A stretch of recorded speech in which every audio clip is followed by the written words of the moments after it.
Hello my beautiful people, welcome back to my channel. For those that are new, my name is Nelly. You just met this guy and ask yourself, where has he been?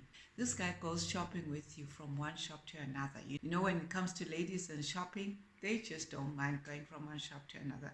He's just there carrying the bags, not even a slight irritation in him. And you ask yourself, wow, not even a slight irritation in him. Your friends are even asking you, does he even have a brother? Because you need to hook us up. The problem is, even if he does have brothers, not everyone is the same. Every person is different. Even if he was an identical twin, personalities are different. He becomes your friend because you feel open to him. By the time you know it, you're sharing your deep secrets with this guy. You've got no social life because he's your new best friend. Your friends will be calling you, wanting to hang out, and you give them this one excuse or another because suddenly you've got somebody in your life who you share everything with. He even comes to a point of telling you that your friends are jealous about you because they are envious about our relationship, and you believe him. Begin to digest that in your mind and you think to yourself, he might be right, because the way he says it as well, you definitely believe him. And you come to a conclusion that he must be right. His next target is your family. Even though he has to be careful when it comes to this, he'll make sure that your family will love him. They won't even give you any breathing space of even thinking of letting him go, even if you wanted to. They will keep reminding you about how perfect he is. Now they're suddenly asking you, when are you getting married? When he's around everyone that loves you, he's just a perfect man. He's the type that will send you flowers and even cooks for you, making you feel like a queen. And you feel like, my goodness, I am so lucky to have this person in my life. Where has he been? Nothing he does wrong because he's the perfect man. Even if he does anything wrong, people around you won't even believe you because they feel he's just that perfect gentleman that every woman would like to have in their life. And you are just lucky to have him. When a man begins to isolate you from your friends and family, people that have been there all your life, all in the name of love, then there's something wrong. You may think it's love. Unfortunately, you're not going to like what I'm just about to tell you. This man is a narcissist. The man that you have in your life is a narcissist. The worst part is the narcissist may appear charming and loving until you fall for them. One thing I've noticed about a narcissist man is they think the world revolves around them and everyone around them is a narcissist as well. They don't care about anyone except themselves. They may appear as if they love you and yet they're not. They just love themselves. They blame everyone and they will manipulate you and put the blame on you. It may take a while for you to realize what type of person you're dealing with here. This person that you're dealing with has completely clouded your vision if you unconsciously allow it. You start blaming yourself after an argument because they will emotionally manipulate you as well. A lot of people have got traces of narcissism in them, or maybe they've been surrounded by people who are narcissists, but this can be something that can be managed. If you're wondering if you're a narcissist yourself, you're probably not, because a real narcissist wouldn't wonder if they are the problem. So if you're wondering if you're a narcissist, then you're probably not. They lack empathy and they're very selfish. They're very good in studying people. They've already studied you before you can even study them. They will tell you they know what you're going to say even before you open your mouth. They are studying you not because they want to get to know you, so that they can use that against you one day. So you need to be careful when you're around a narcissist man. Most of the time, a narcissist will talk about themselves, how they are the victim, how good they are, how nobody understands them. Don't tell him your deepest secrets.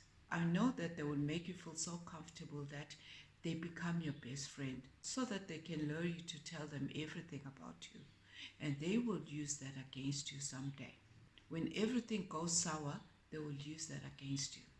They'll be saying all the good things in order for you to open up. Sometimes a narcissist won't always show their red flags in the beginning because they appear as the Prince Charming. When they say I love you, they're just saying they want to control you. Even the church can have narcissist people. Your pastor can be a narcissist as well. I used to go to a church where the pastor was a narcissist. Some of you are aware of what I'm talking about. And for some, you won't see it, especially if you don't know the signs. These are the people that glorify themselves. It's all about them instead of taking the glory to God. In their heads, they think they are God themselves. It's all about them. They don't want to give other people a chance. Everything has to run through them. The church itself has to run through them. They have to make all the decisions. They will spiritually manipulate you by using their power. There are so many other things that happens in those churches. Our goal is to get the word and forgive them. We need a prodigal son to learn from this lesson. If it's a person that you love and you feel like you want to marry, you'd need to rethink about them. Because these are the people that you love them at first sight because of the things that they do. Everything just feels right. This is how you fall in love at first sight with them. Until you realize what type of person that you're dealing with. I had to make that decision to let a narcissist go in my life. I realized how much criticism and emotional abuse I felt. And I made that decision to let go of that person. I felt like I wasn't good enough and I always doubted myself. Any amount of sacrifice I did wasn't good enough. Such people are toxic. Until you realize that, you need to get out of that relationship. I needed to stand for myself because he was an aggressive person and his aggressiveness was justified in my mind. Being young, I didn't think too much of it. It's a bit weird to say it. I didn't even realize that that was a death sentence. On the other hand, some of my family members thought I was the one that was crazy because they saw a perfect man and all the things I was saying were crazy. So you may find yourself in that situation where you're surrounded with people that don't even believe your story because they think he's a perfect in-law while you remain in this relationship unhappy. And they want to satisfy their own needs and not thinking about your needs, what you want. Remember, he's worked on your family. Everyone around you will think you are the one overreacting because he's drawn everyone to his side. So you will be the crazy one. Sometimes it's even your family where you have narcissist family members which they don't see anything wrong with what you're complaining about because they are narcissists themselves. When you have a family member who's a narcissist, they won't see your point of view. In order to regain my strength and self-esteem, I had to cut them off. If you are still single and you have a narcissist in your life, you need to ask yourself 2 questions. Do you want to bring him into your life and build that toxic environment, or you want to let him go? Because sometimes when it comes to narcissists, it's difficult for them to change. And when you're married to a narcissist, that can be destructive. It's better being unmarried than being unhappy and depressed.